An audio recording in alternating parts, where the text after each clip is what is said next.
zips. How's everybody doing tonight? So the screen is a little on the small side.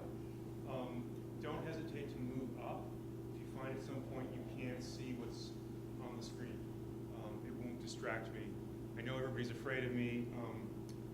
One of my former graduate students is here, Stephanie Lopez, and she asked me today, where did they get that picture? It's very scary, the picture of me, and I agree, it's a kind of a scary picture. This thing is about to. So welcome. Jody asked me to talk about what we're doing in biomimicry now, I think a year and a half ago, and we got waylaid last year at about this time. So we rescheduled for this year, and I'm happy to have been able to come out. What I'm going to talk about today is really, I'm doing it on behalf of two organizations that have been collaborating around these efforts over the last about 6 years. One of those organizations is Great Lakes Biomimicry, founded by Tom Tyrrell and Donna Connectus, and now run by Carol Thaler, Christine Hockman, and Tricia Brown on the right-hand side. And then also the Biomimicry Research and Innovation Center at the University of Akron, which is run in a collaborative way by myself, I'm a biologist, Ali Dinajwala, who's a polymer scientist, Matthew Colliget, who's a painter, and Chris Miller, who's in civil engineering. And if there's one thread that ties everything I'm going to talk about today together, it certainly is, a collaboration is certainly a good choice. So this is sort of my outline. I've broken my comments up into about 3 parts. I'm going to talk a little bit about what is biomimicry at a pretty high level. And then I'll follow that with a little bit of background on what we're calling a biomimicry innovation ecosystem in Northeast Ohio. That is, the two organizations I talked about working with a lot of other organizations in the region, building a capacity for research, education, and application around biomimicry for our region, but also as an engine for the world, in fact. And then I'll segue into talking a little bit more about biomimicry from the detailed end without spending a lot of time going through lots of examples or going through all the details of the process. I want to look at 2 particular examples and unpack them a little bit so you get a sense of how people do biomimicry, how they do design through the process of biomimicry. And I hope that that's revealing in a way that sometimes the cartoons about biomimicry are not. And then finally, I'll close with some examples that we've been able to put together over the last 5 years through the work of PhD fellows that I'll talk about, their faculty mentors, and some of their corporate sponsors, to hopefully give you a sense of where this could go over the next 5 to 10 years, based on what we've done in 5 years. So that's sort of the roadmap. You okay over there? That was one of those, somebody shook that and handed it to you, I guess.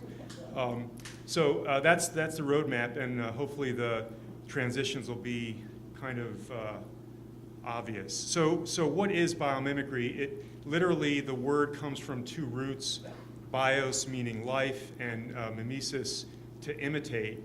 And it's put together in lots of different ways, but essentially it's looking to biological systems, shorthand could be nature, looking to biological systems to understand how they work, which might be how they're put together, but also how they interact, and using that to come up with new ways of solving problems in our own world, so solving technical problems in the human-built environment. So it's really a pretty simple idea, and really just at that level, I think it's fairly compelling. It's not by any stretch of the imagination a new idea. It's actually a very old idea.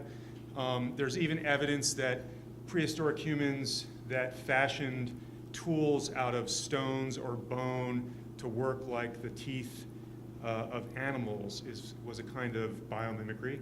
But certainly there's evidence of it from 15th, 16th century. It was pervasive through the work of Leonardo da Vinci and his musings and his ideas of building human-powered or human-enabled aircraft. and also with the Wright brothers and others who first understood how a cambered airfoil, which forms the wing of planes, moves through fluids in a way that produces lift based on watching and looking at how bird wings function. So it's not a new idea. It's been around for a very long time, but it's been practiced really in a way that's haphazard or ad hoc or limited to geniuses or the like. Here are some examples that come from more recent times, and some of the images are iconic, and so you may actually recognize some of them. But up on the left-hand side, something that popped up in the last 5 to 10 years, a company called Arnold Glass, trying to address the issue of birds flying into windows and dying. So the bird mortality is enormous across the globe, especially in high-rise buildings with windows. They took an idea from spider webs, where the center part of many webs is fitted with a kind of silk that reflects UV radiation, which is invisible to most or many vertebrates, but not to things like birds. And it reduces birds flying through spider webs. And so what they figured out was they could embed fibers in glass that reflect UV radiation but are invisible to us, and therefore give birds a sense that there's something there, not just more sky to fly through. And in fact, it's proven in experiments and in practice to be fairly effective. Another image down here, which is the famous bullet train. This train is the high-speed bullet train that's found throughout Asia. When it was first engineered, the front end of it looked literally like a bullet, which is why it was called the bullet train. And as it exited tunnels along its path, and these railways have many, many tunnels in the parts of the world where this train operates, it would push this big wad of air in front of it.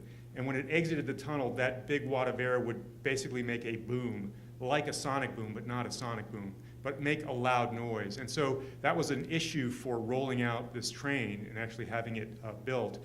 An engineer on the team, one of the engineers on the team, was also an amateur ornithologist, and he recalled watching kingfishers, and you can see the beak and the head in profile here, diving into water and not making a splash. And he thought, that's an interesting shape that doesn't disturb the water upon entry. And when engineers went and modeled that shape as a new nose cone for the engine of the train, they found that they got rid of that problem on the train exiting the tunnels, but they also made the train more fuel efficient and faster. And that was a kind of a surprising result, because engineers had previous to that thought that they understood everything they needed to know about aerodynamics, but we learned something from the kingfisher. And then finally, this example on the right-hand side reminds me that companies like Southwest have used biomimicry to not get form or shape or structures, but actually to get rules from organisms like ants, which are social organisms that have very efficient algorithms for finding the shortest path to new food sources around their nest. And it turns out that those algorithms can be captured in computers and used as algorithms to solve problems like the logistics of airplanes moving packages or baggage across the country.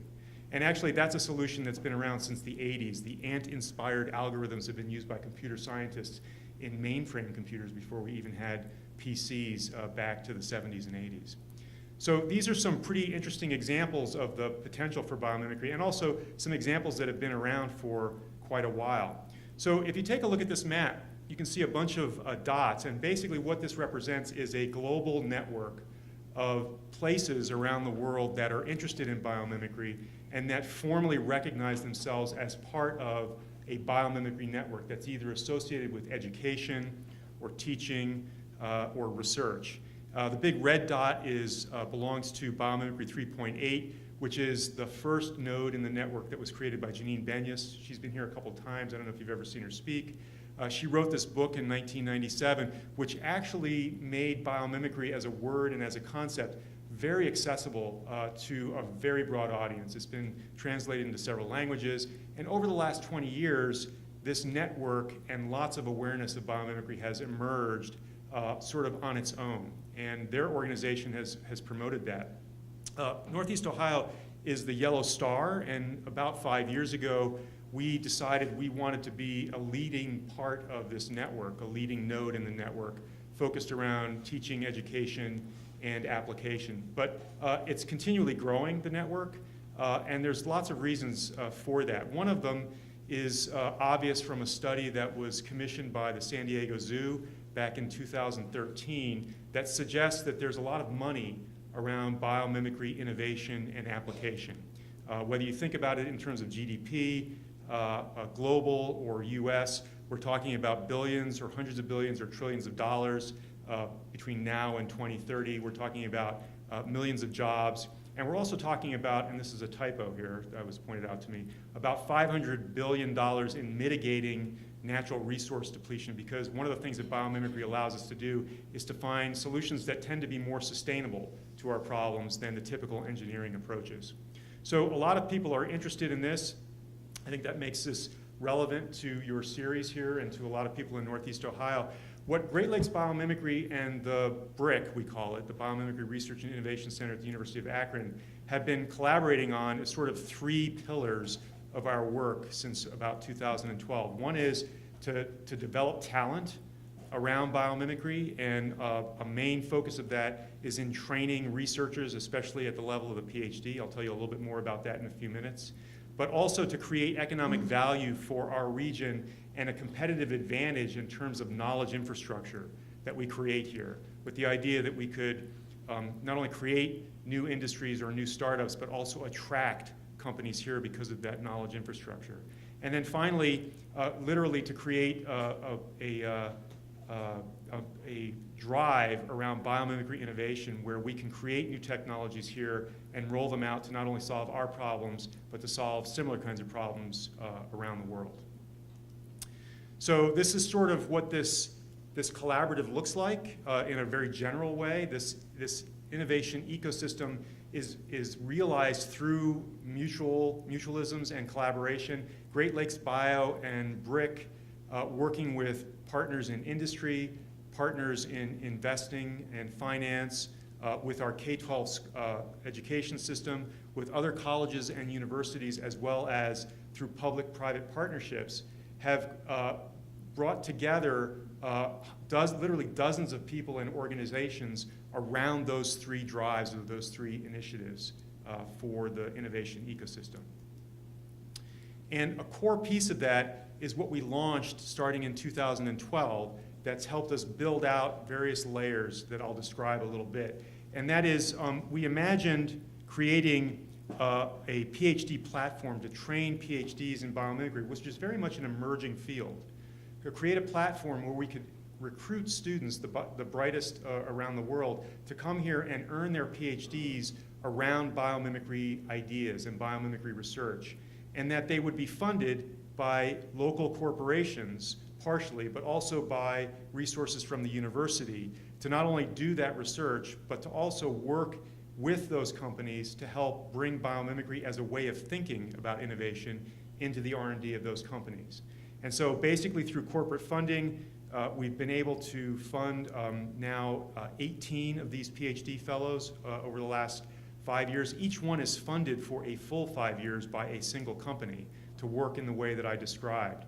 So that gets us helping companies use biomimicry, which should lead to new kinds of products and services that come out of that work for those companies, as well as possibly spin-offs for biomimicry startups and the like. Some of those fellows are supported by foundations, and they actually go into K12 schools, into the classroom, to work with teachers to create curricula.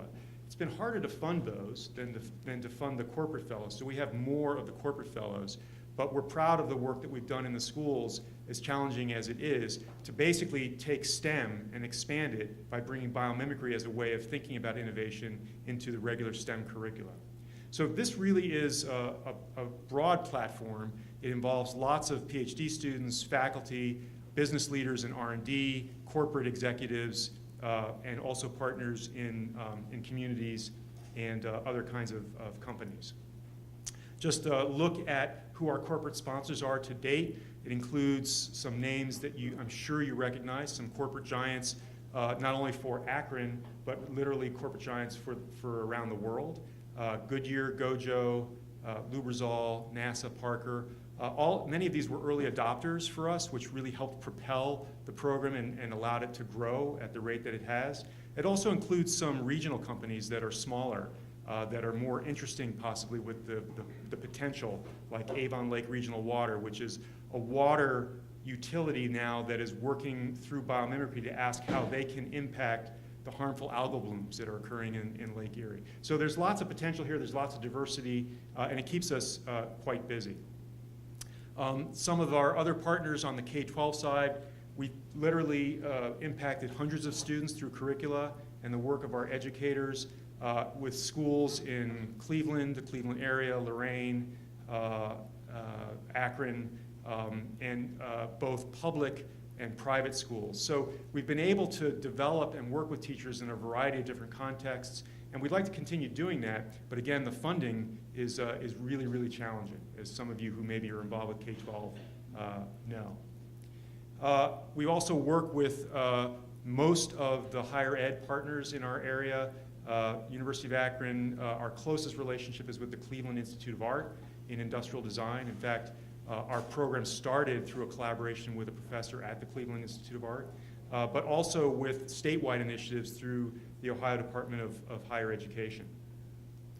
And then finally, none of that stuff would ever really sort of work unless there was a lot of glue in between that helped us do things like accounting, marketing, communication, law around things like intellectual property. And so we had lots of partners that basically donated those services to us because they believed in the idea and they believed in the potential. So it's been a lot of people that have helped us get this off the ground.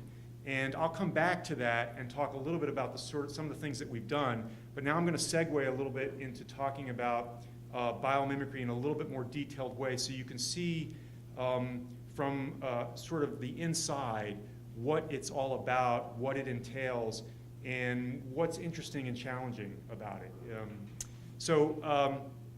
Usually I start off by reminding people that as a field, and I purposely don't call it a discipline because I don't think it is and I don't think it should be, but as a field, it actually draws on at least 4 different areas, very broadly defined: business, biology, engineering, and design. And of course, each of those areas could be expanded, like biology could include chemistry and physics as well. But it is very much the thing that happens in between these disciplines. So in between the deep training of these various areas, when they come together and those individuals that represent those areas can actually communicate in a way where they understand one another and they understand the systems that are embedded in each of those areas, that's when biomimicry can actually happen. I'll explain a little bit about that in a second. So it's deeply interdisciplinary. Probably the easiest example to capture the essence of biomimicry is one that everybody is familiar with. You probably even know the story of where it came from, but for those of you that don't, it's the story of Velcro. A polymath named George de Mestral, I think in Switzerland or Austria, back in the late 40s, early 50s, was bothered or irritated by how every time he took his dog for a walk, the dog came back and had these burrs stuck in its hair. Until he sort of stopped to think about what was interesting about that and paused and used some of the tools he had around him to look at the burrs and the hair and how they interacted under a microscope. It dawned on him that there was the essence of, or the core of an idea here for a new kind of fastener to replace things like zippers and buttons. So accidental, but I guess luck favors the prepared mind. He was able to use synthetic materials to reliably copy the structure, and by doing that, he was able to copy the function of the burrs and how they stuck to the hair. So those two things are really important. It's not just structure, it's not just function, it's the two things put together that essentially leads you to a biomimetic solution where you can translate something you see in the biological system and now adapt it and put it into some sort of a technical context. So that's a $13 billion industry, and what I'm hammering home here is the idea that biomimicry, to do it, requires this idea of transfer or translation of structure and function in a biological context to, say, an engineering or a technical context. So having now laid that out, let me tell you something about how that's both interesting and challenging and not necessarily straightforward, which is the short way of saying, or explaining why we don't have hundreds of thousands of people just going out and creating biomimetic solutions to every single problem that we have. That's not our experience. So it turns out that this design method or this methodology is very promising, but it's also not necessarily easy or quick. So let me tell you about two case studies that help explain what that actually means. On the left-hand side is a picture of the so-called boxfish car named after the model on which it's based, the spotted boxfish. And Daimler-Benz in the late 1900s, an engineering team was challenged with coming up with a car that would be fuel efficient, but also roomy. And so those two things in the kinds of designs that were being kicked around then were not necessarily things that went together. And so they wanted to find a model, they wanted to use biomimicry, they wanted to find a model where they had a large volume available for occupants, but that also was something that was slippery or wind was able to move through the air with relatively low drag.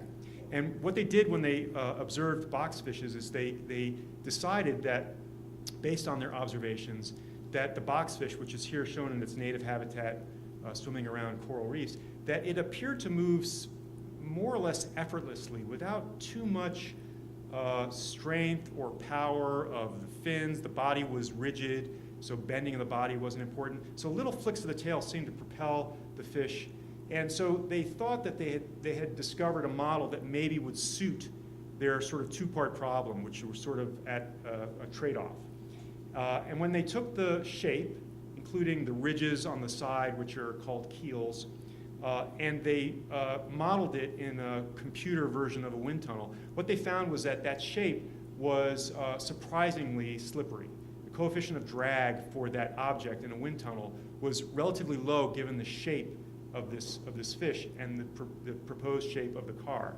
And so what they stumbled on was a car that satisfied these sort of two competing ideas, a very slippery, low drag coefficient, moving through the air without pushing a lot of it out of the way, but also providing a lot of room in the interior. And you can see the actual wind tunnel testing in the lower panel. How did they notice the fish? They noticed the fish by doing something I'll describe in a few minutes, which is basically to go to the biological literature and ask the question, what are the shapes of fish, especially associated with fish that move at high speeds or high rates or that live in very turbulent environments? So they did a very methodical search, which is part of a biomimicry process, found lots of potential models, and then began to study them to understand if they would be applicable to the problem they were trying to solve. It's a great question.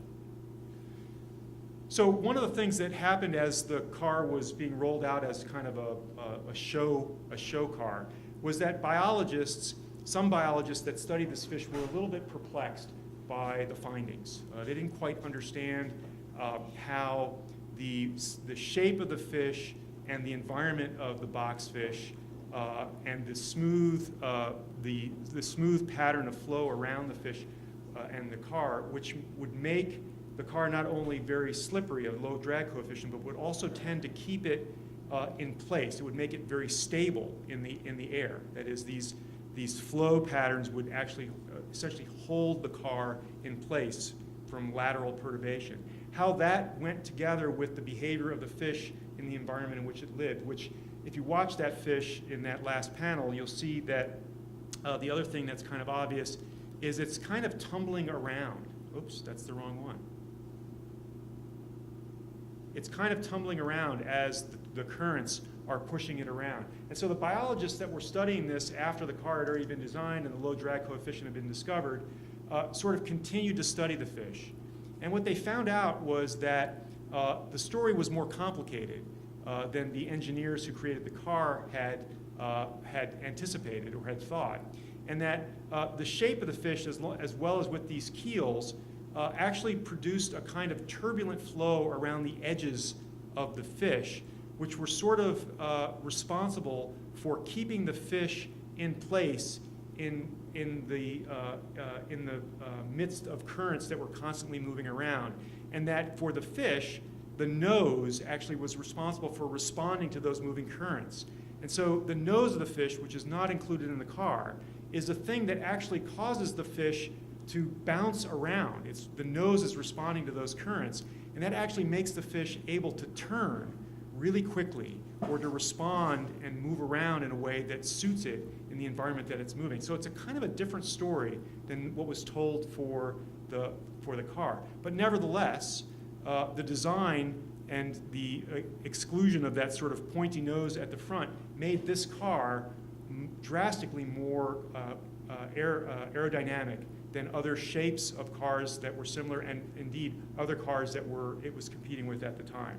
So it's a complex story because the biology that led to the design wasn't exactly right. So that structure-function relationship wasn't completely figured out relative to what the fish was doing, but that still resulted in a better design than what they started with. So that's sort of the first example. What the subsequent thinking has also led to is that the boxfish, the spotted boxfish, is actually a better model for other kinds of applications, not aerodynamic, fuel-efficient cars at all, but for autonomous robots that are able to move around in tight spaces without a lot of energy input and can turn on a dime and tumble and navigate through complex environments, a lot like what we see in the boxfish itself. This is a video from a student at Peking University who made some early models. The thing I like about this video is the early version didn't have spots, and then I guess they decided, yeah, we should put spots on it, on the robot. Maybe that will help. So anyhow, so it's a slightly more complicated story. Now let me turn to a second example that sort of runs the same way. There's a famous building called the Eastgate Building that was built in Harare, Zimbabwe, around the mid to late 90s. And it was a building that was modeled on the very large termite mounds that are found in similar areas, both arid and wet tropical areas throughout parts of India and Africa and elsewhere. It was modeled on those termite mounds because those termite mounds are in environments that the air temperatures climb to 40 or so degrees Celsius during the day and can maybe go all the way down to 0 at night. So the temperatures run through swings from near freezing to crazy hot. But the inside of the termite mounds, which enclose nests for the termites, where they rear their eggs, but also where they do some gardening of fungus, stay remarkably constant in terms of temperature, which is necessary both for the termites as well as for the fungus. And the biologists that studied that originally had the idea that it had something to do with the structure of those termite mounds and how they function.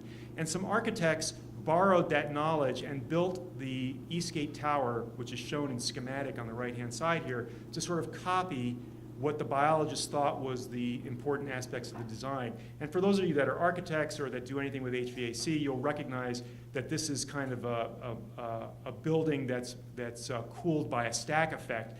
The floors are made of concrete slabs that are very thick, and there's a fan at the top which blows air out the top during the day. The concrete is cooled off at night by the night air, so as that air flows over the concrete slabs, it's cooled and vented during the day, but then it stores some heat over the course of the day because that warm air is being blown over it, and at night the fans run in the opposite direction and that heat is given back to the building. That was sort of the model, the conceptual model of how the termite mounds worked, with this sort of passive movement of air out a chimney and being drawn in from the outside, and a thermal mass being able to store that heat energy or to give it back. So the original research papers that showed that are shown in schematic here. Here's a look at that termite mound. These can be up to 3 or 4 meters in height. Here is where the eggs are kept, and then here are some fungus gardens. And if you measure the temperature right in here, it's pretty constant, even though the temperatures swing 70 or 80 degrees Celsius over the course of a day outside the mound. And so some models were put together where we have this stack effect, where some of these mounds have chimneys and some are closed. And that's what Mick Pierce did. He built a very energy efficient building that didn't require air conditioning. It was passively cooled except for the power given to the fans. But once again, biologists studied these termite mounds because they wanted to get a better idea of the biology of the termites. And with new technologies over about a 20-year period, biologists were actually able to put sensors into these mounds that were intact and ask, where is the air going at different times of day and at what temperature is the air? And what they found is over here on the right-hand side, which is kind of a complex mess, but basically the pattern of air movement didn't follow these simple models. It was up on the outside, down on the inside, with not necessarily reversing between day and night. There was also a buoyant force produced by the metabolism of the termites and the eggs that created some local movement, local convective cycles. So the air movement inside the mounds is actually way more complicated than the simple models that the building design was based on. And indeed, the mounds are also subject to wind shifting pressures on the outside of the surface, and that had the effect of moving the air around on the inside of the mounds themselves. So the movement of the air and the stability of the temperature in the mounds really didn't arise from the model that was originally identified by the original biology that was done. Or at least that's the current story.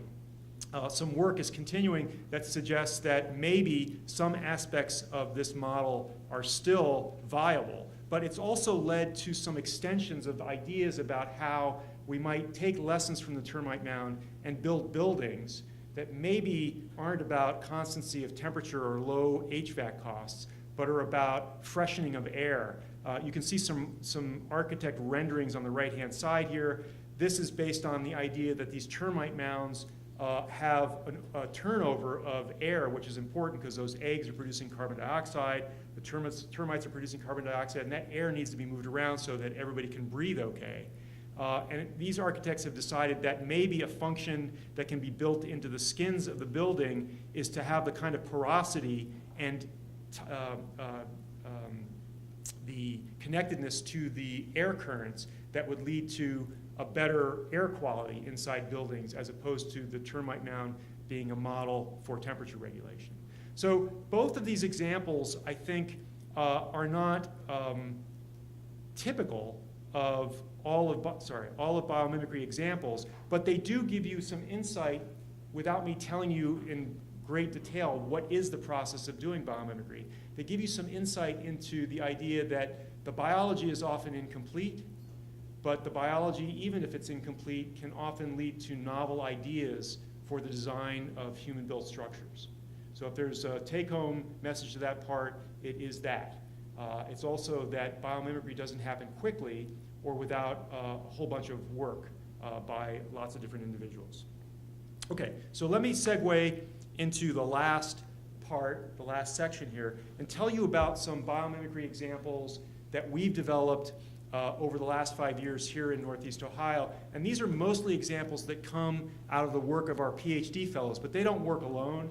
They work with faculty. And you'll see also that some of these examples are work that's occurred in the R&D of the companies that have sponsored some of these fellows. And also all of that work has been supported by the work of dozens of people coordinated by organizations like Great Lakes Bio and by faculty and students outside of the Brick Center itself.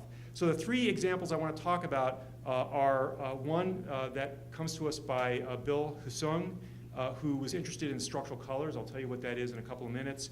I'll also tell you about a biomimicry startup that was launched by some fellows around impact-resistant materials. And then I'll finish with a story about biomimicry as it got embedded into the R&D of a local company as a way of telling the story about how biomimicry can inform R&D in our industrial landscape in Northeast Ohio and beyond. So let me show you this movie to sort of set the context, which is that color is a very interesting area for research in biomimicry in lots of different ways. And I think this video sort of sets the context. There's going to be some sound. It's not important that you hear it. It's going to be coming out of my computer, so you may not hear it, although I could probably move the microphone.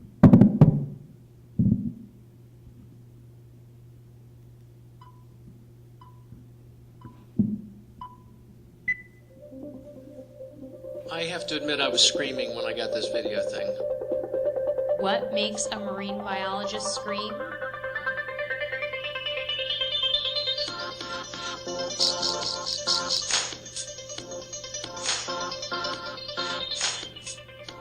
Roger Hanlon captured this about 10 years ago. He was doing a study in the Caribbean and he'd been following this octopus for about an hour.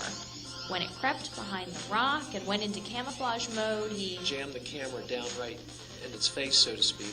prompting it to go from camouflage to a startle defense. Blanching white very quickly. And then inking him. But I followed the animal and finished the dive, and I popped at the surface. It was only about 5 feet deep, and I screamed bloody murder, and they thought I was having a dive accident. When actually he was having... It was a eureka moment, there's no doubt about it. And that's because Hanlon is trying to understand just how camouflage works in cephalopods. Yes, cephalopods, squid, octopus, and cuttlefish. They are masters of optical illusion. They are the animals best known to go anywhere in camouflage. No animal comes even close to the speed and diversity of appearances of this animal. And they have a few tricks at their disposal. Octopus and cuttlefish can change their skin texture. This is the only animal group we know of that has fine control of its skin to create the bumpiness. And they match their skin dimensionality by sight, not by touch, which is a... Vexing visual perception question. And of course, they change color. So here's an octopus. Doing what we call the moving rock trick. I'm a rock, I'm a rock. Now watch this. So the amazing thing is that these animals are colorblind, yet they are capable of creating color match patterns. But we don't know how. Okay, so is it just me or is that kind of crazy? How many of you have seen that video before? Nobody? Okay, a few of you have. Yeah, so that's just nuts. And basically what it allows me to do is to sort of set the context that if you think we know everything there is to know about things like camouflage, and you might expect that, let's say, DARPA or the US military would be really interested in having capacity like this, but we are not capable of doing anything like what you just saw. So that's sort of a second attempt at driving home the point of biomimicry really has a lot of potential.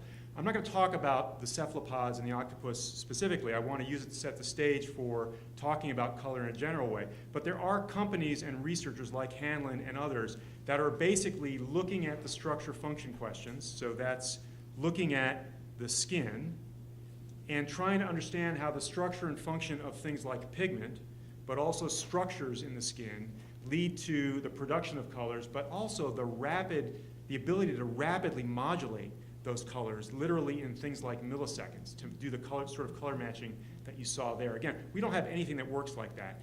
Right now, we're just trying to figure out whether we can use what we learned from this to do things like make novel kinds of displays for your Kindle, right? So it's a long way to be able to get to do what the octopus and its relatives actually do.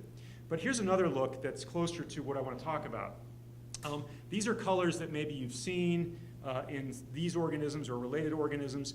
These are vivid colors that often are things like blues that are produced not through pigments that absorb light, but rather through nanostructures on the surfaces of the materials that make up either the wings or the skin of the butterfly and the bird that interfere with light, reflect it in complex ways. And they're called structural colors because it's the size and the shape of the structures themselves that determine the wavelengths of light that are interfered with and therefore determine what kinds of colors we see when light hits those structures.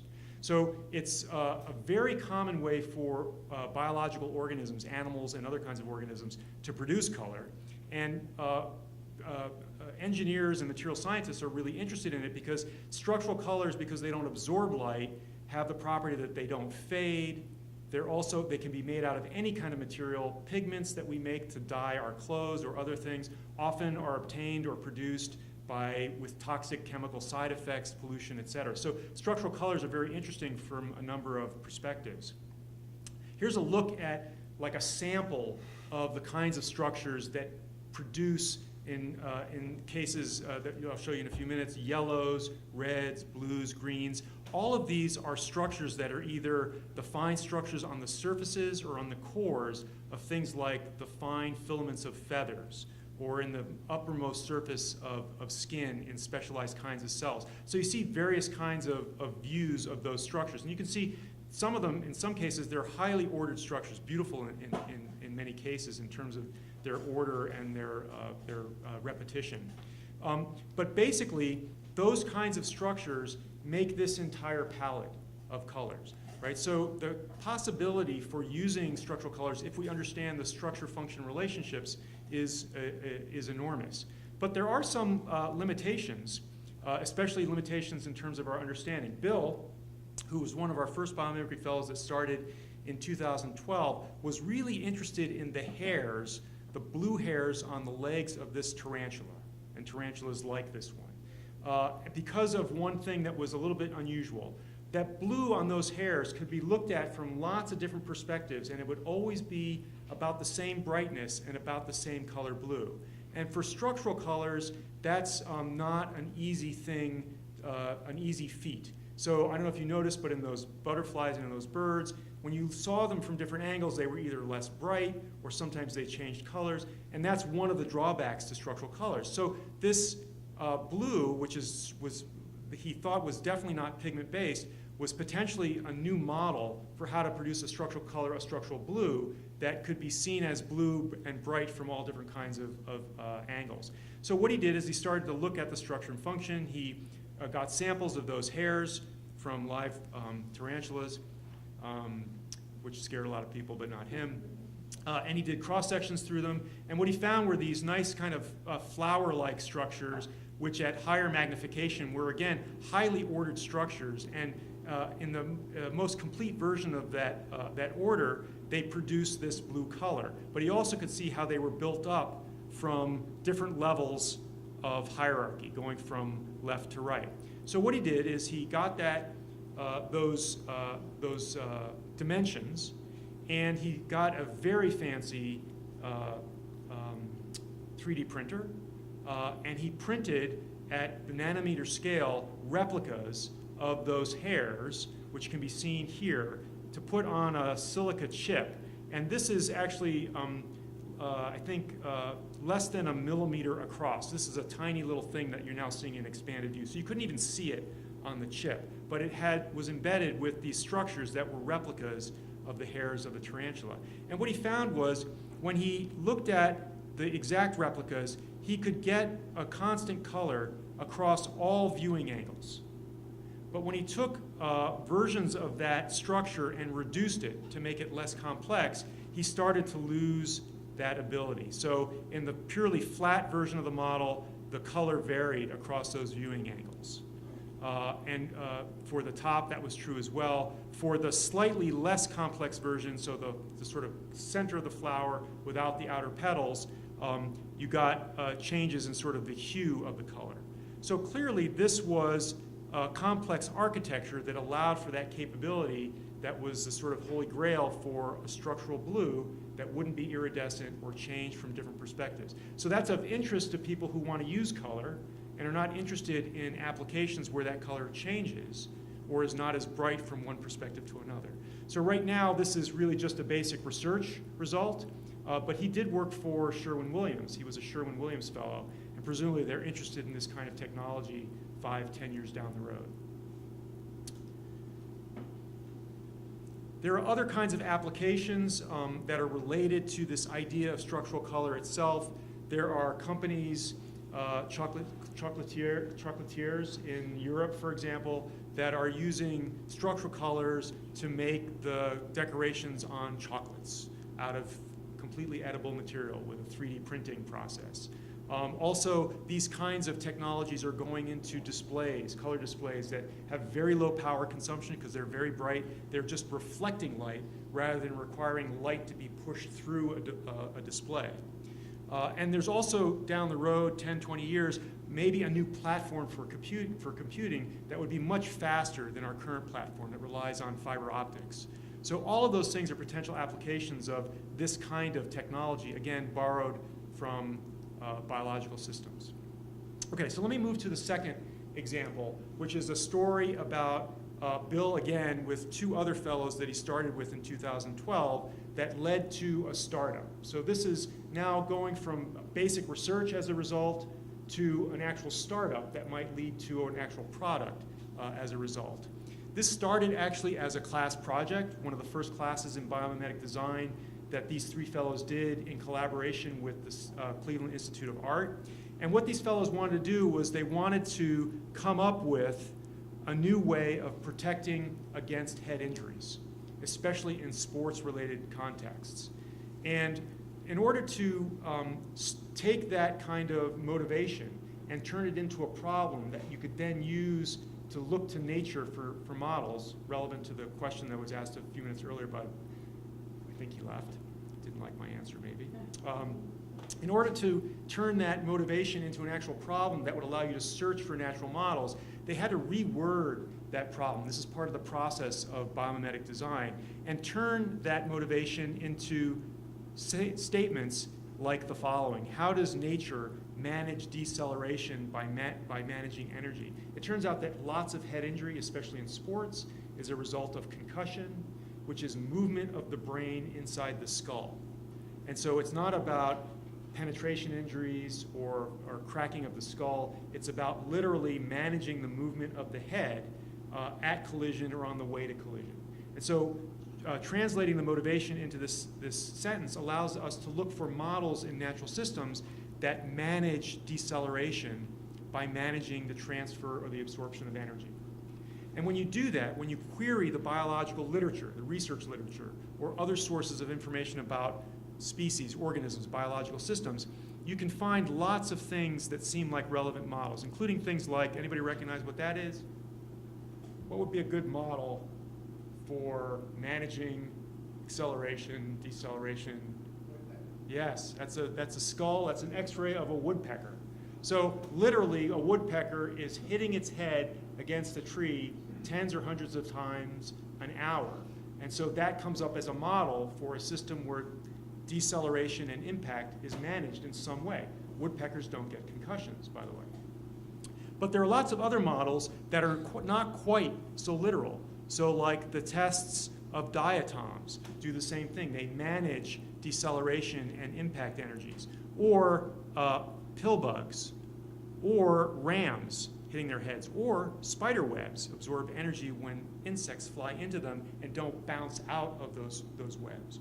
So when you query the biological literature in this way, you get lots of potential ideas for structure-function relationships that you might be able to employ in a solution to your original problem. Seems pretty straightforward, right? So the one model that came out of this is the hedgehog. And aside from these early renderings and some simple conceptual prototypes, most of these models were pushed aside to study the hedgehog in more detail. And so the hedgehog is covered with spines. Reportedly, those spines protect hedgehogs when they fall, either out of perches or when they encounter predators that bat them around. Those spines deform and interact with each other to form a kind of impact absorbing layer. And they have some pretty interesting internal structure as well as some characteristics, bending characteristics, that make them function in a way that isn't similar to any of the impact reducing materials that we currently have in things like helmets or in impact resisting materials in packaging. And so they were able to actually get around 3 rounds of funding, about $180,000 to $200,000 over the course of 3 years, to launch a startup to fill out that research about how those spines work and to ask whether they could transfer that structure and function into things like materials that could go into helmet liners. And this startup is still functioning today, and next year they hope to get a large federally assisted grant to go into building prototypes. They're actually working with some local companies that produce helmets. I'm not going to use names, but they're working with them. Okay, last example, and then I'll wrap it up. Am I okay with time, Jody? Okay. So that example was about how we take the work that we described and that system to lead to a startup, which is really not a commercial product yet. It's one step between the basic research, an application idea, and the promise of an application, right? So this last example I want to leave you with sort of goes the full distance almost. At least it does it in a different context. And that's thinking about how biomimicry helped Gojo innovate in their R&D process to look at how their dispensers could be made more efficient and save energy and therefore speak to their corporate sustainability. And Emily Kennedy is the fellow who was responsible for this. She was sponsored by Gojo. So this was launched out of the sustainability group at Gojo, and basically at Gojo they have an R&D process where they have an R&D team. It's interdisciplinary, but anybody in the company, any unit in the company can throw ideas at that R&D team and say, hey, here's something that if we could solve this problem, it would have a big impact on the bottom line or on marketing or on things like sustainability, all the sort of things that are important to a company like Gojo. And what they decided from the sustainability group was that their touchless dispensers that spit out either soap or the waterless Purell, that those things are driven by 4 D-cell batteries. And if you do a life cycle analysis on this dispenser, never mind the product, we're not talking about the soap or the cleanser. If you do a life cycle analysis on the dispenser itself, what you find is that those 4 D-cell batteries have an enormous environmental impact because where they go when they're done is they go into landfills. And so the sustainability group said, hey, if we could make these dispensers more efficient and get rid of those batteries or get rid of a lot of those batteries, it would have an enormous impact on our sustainability objective as a company. It would also reduce our shipping costs. It would reduce costs of the consumer buying the dispensers.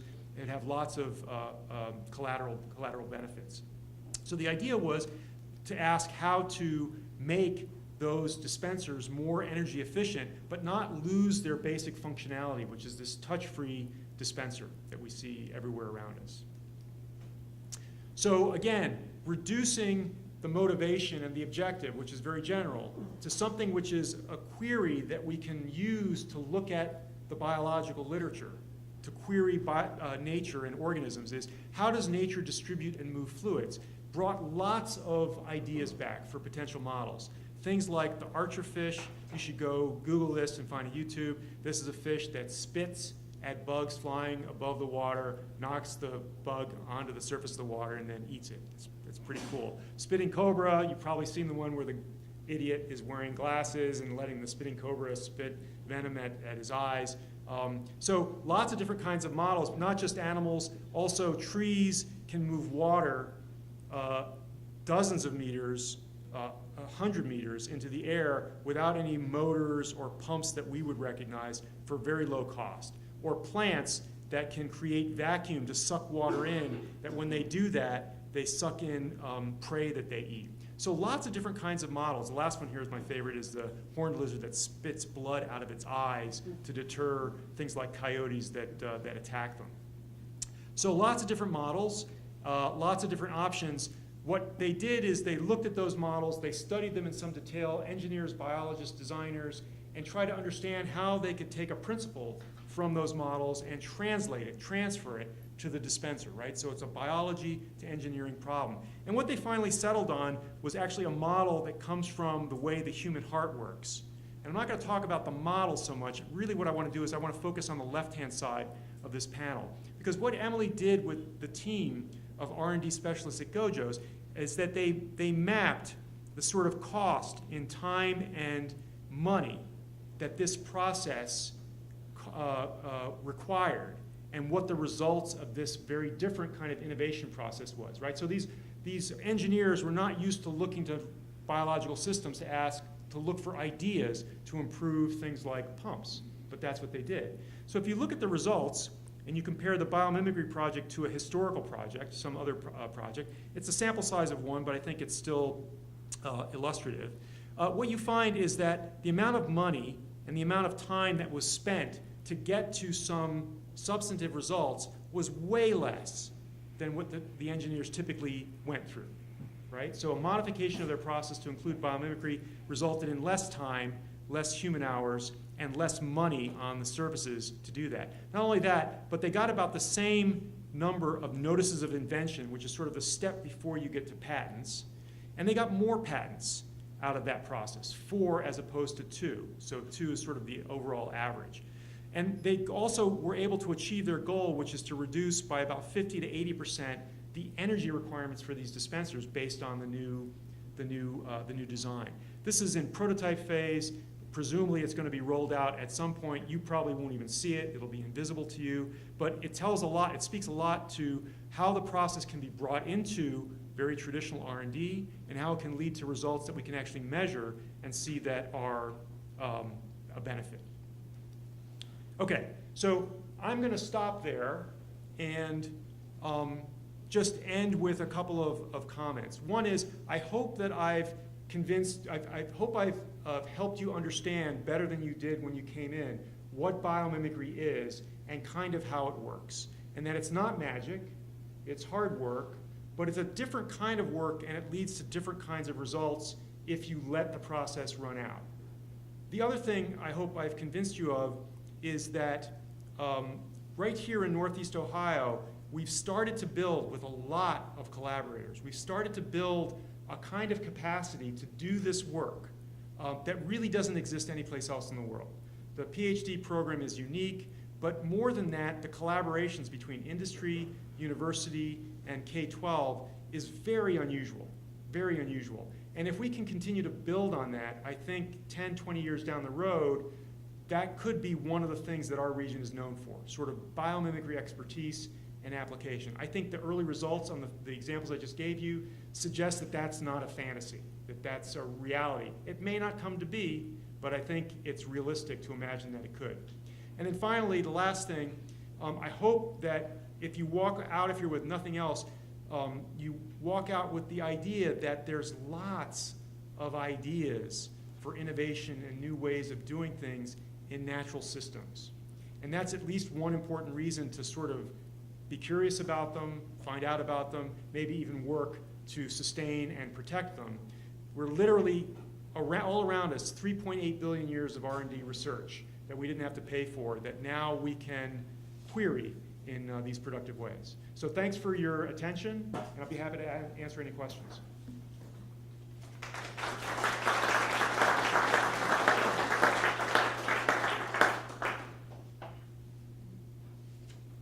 Yes. Should they have a microphone? Or? Yeah, that's good. How do I do this? You take the whole thing?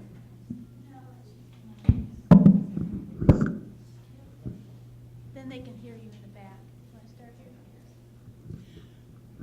I love what you're doing here, and I really appreciate your presentation. One concern I have is biomimicry research depends really heavily on basic research that has no apparent application to anything. I hate to see that go away, the basic research. Yeah. Just a comment. Yeah, no, it's a good point, and actually, the way that we talk about it is they're not separate things.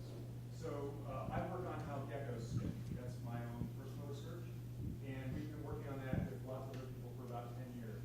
And it turns out that people quickly learned that there were hairs on the surface of geckos that allowed them to stick, and material scientists recreated those hairs in a synthetic form, and they stick.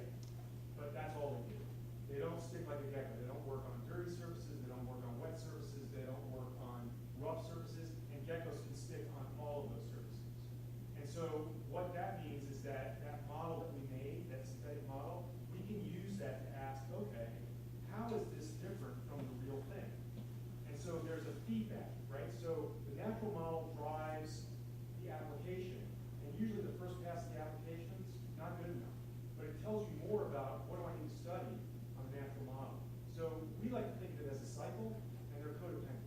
So without one, you really don't have the other. And with the application, you have an accelerated way to get a deeper understanding of the natural models. That's a great point. Could you give an example how you would teach this to like 5th graders? Would you approach it from the biological side, or like with the helmets, show them what it is and then go back from there? So the way that the educators that we work with approach this is basically to break down what I've described to you as a fairly simple process, but it's nonlinear. So it's a process that you don't walk through it once and you're done. And that seems to be part of the hardest part. That is the idea that you walk through this process and you might have to take a couple of steps back and look again or go in a different direction. It's very nonlinear, it's very iterative. The other challenge is that you need to have people who are able to not only know something about the fields that they work in, whether it's biology or engineering or design, but they have to also understand how to talk to others outside of those fields. So part of what we do when we teach biomimicry, that process, is we also try to emphasize you need to be able to communicate outside of your field. And working in general ways in interdisciplinary teams is one way to do that. So this is not something you can teach to individuals who work by themselves. So the model of how we teach in school maybe has to change. Group work is probably really important. And maybe working in classes that are structured as independent disciplines that never talk to one another is also a bit of a problem. So how do we get the classes that are defined by disciplines to actually be a little bit more seamless, where they can move across boundaries and start to learn, how do I talk to somebody who's doing chemistry or engineering? So it's all of those things. But the biggest draw for a lot of kids at that level is get them outside, get them dirty, get them playing with critters, plants, animals, or the like. That captures the imagination of many of them. Usually by 10th grade, what we've done is figure out a way to kill that kind of curiosity one way or another. It's, not the best teachers, the best schools, but the wrong places. Myself.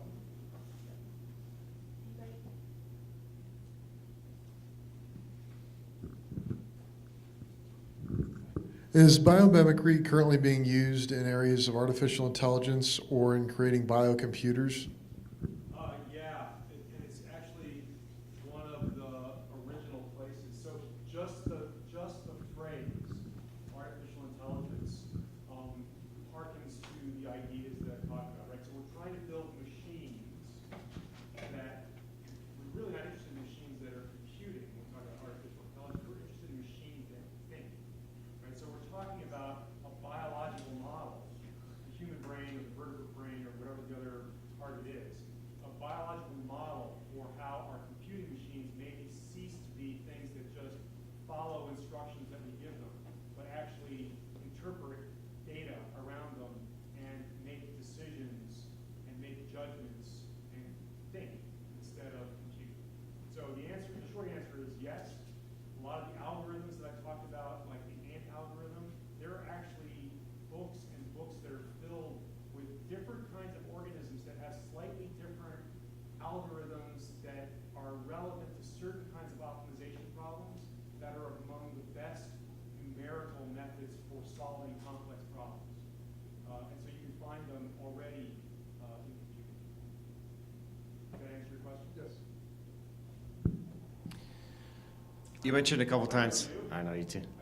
Yeah, tomorrow night we're on. You mentioned a couple times biomimicry process, that you put ideas into a process. Is that like a structured process, and how does it scale to solving big problems that take a long time versus solving some small ones?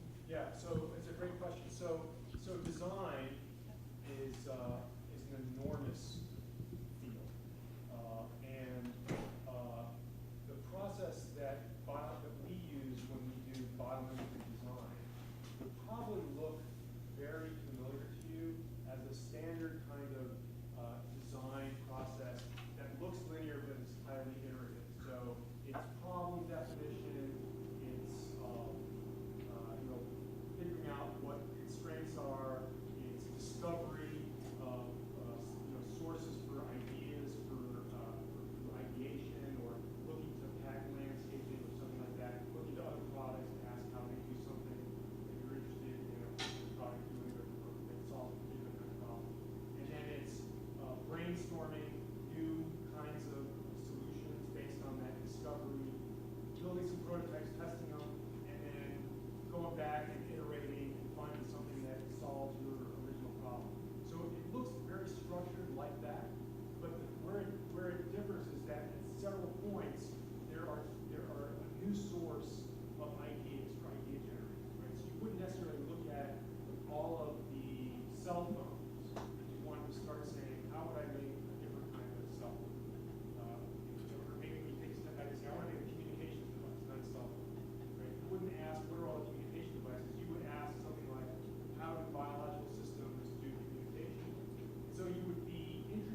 study those models in a structure function way, and then you ask, how would I take that principle of operation and embed it in something that's technological rather than the context which is the system itself.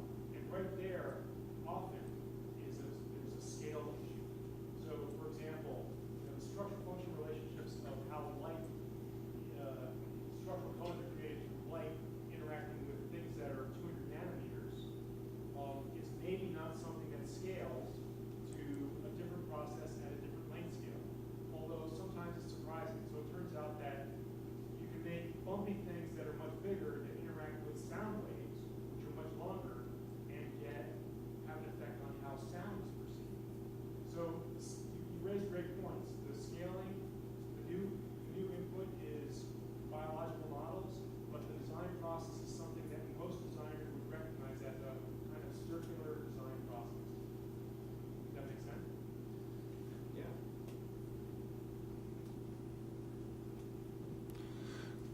Yes. Going back to the example of the box fish. Sorry, I was going to say, commercial R&D and innovation a lot of times is either outside in, where you start with the problem and then you work backward to find how to solve it, or from the inside out, where you say, what does this do, and then where can we apply it? So most of these examples that you're giving are outside in, like the Gojo. What's the problem? How do we solve it? I'm wondering how your fellows are organized. Is it sort of the next one up gets this assignment, or is it that they have expertise in a certain biological area? Yeah, so first thing is, Biomimcry does both.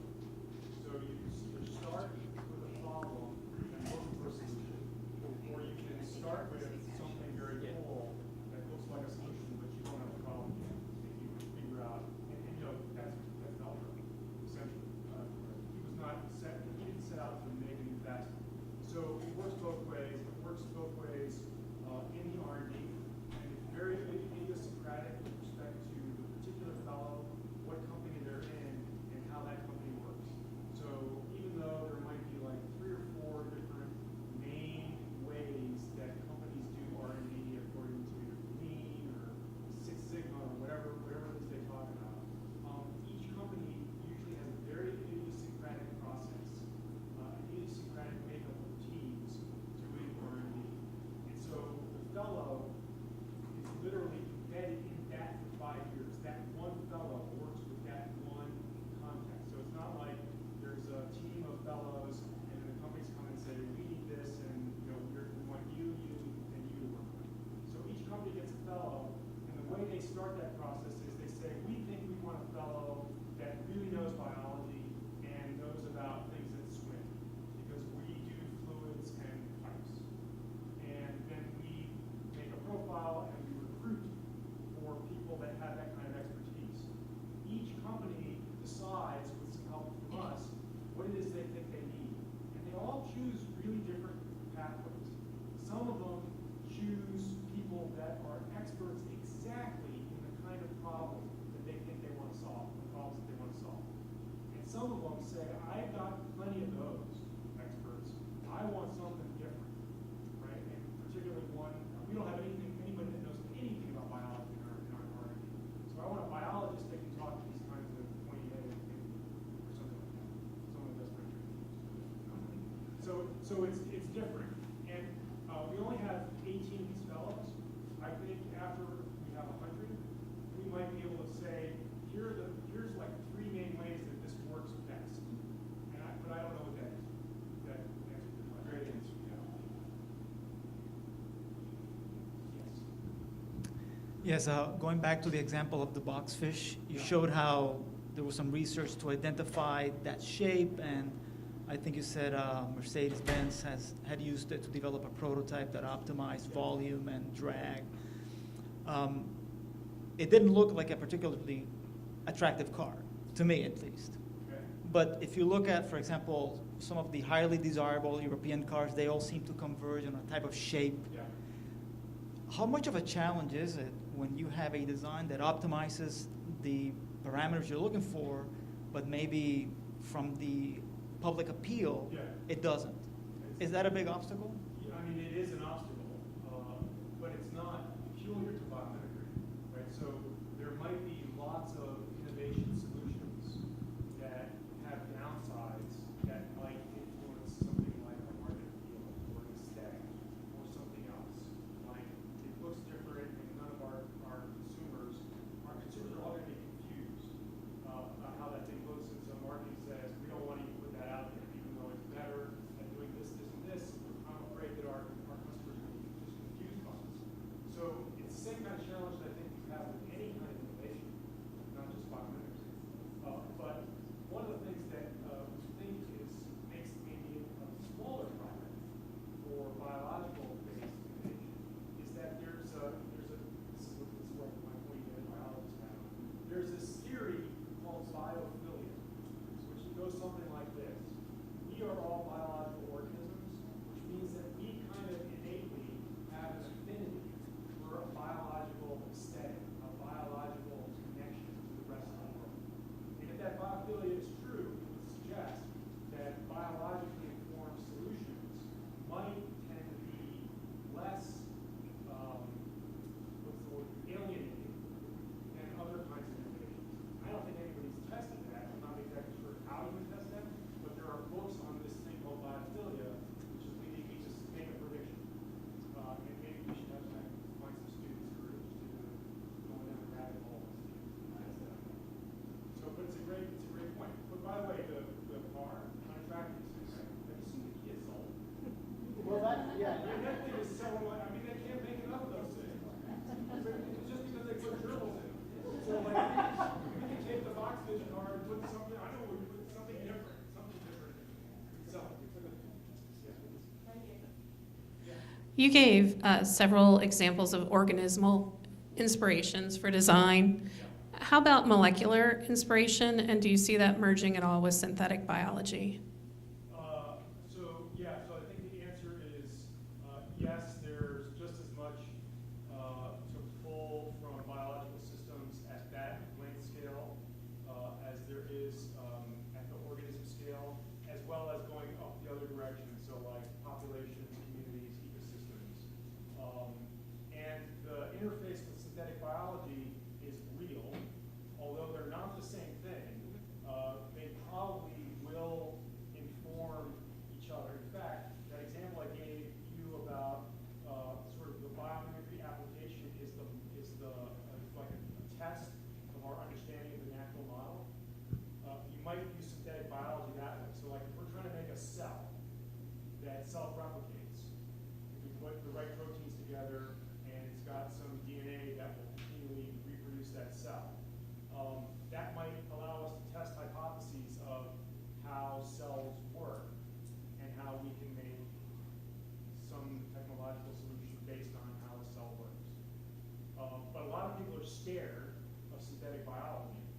I think that's reasonable, but I don't know where I stand on that. Yeah. How about you? Where do you stand on that? Cautiously optimistic. Okay, great. Anybody else? How do you come up with those examples so fast? Which one? Every question you had this, you're really good at it. Find those books. Dewey Decimal. Thank you so much for coming. You did a fine job, and everybody.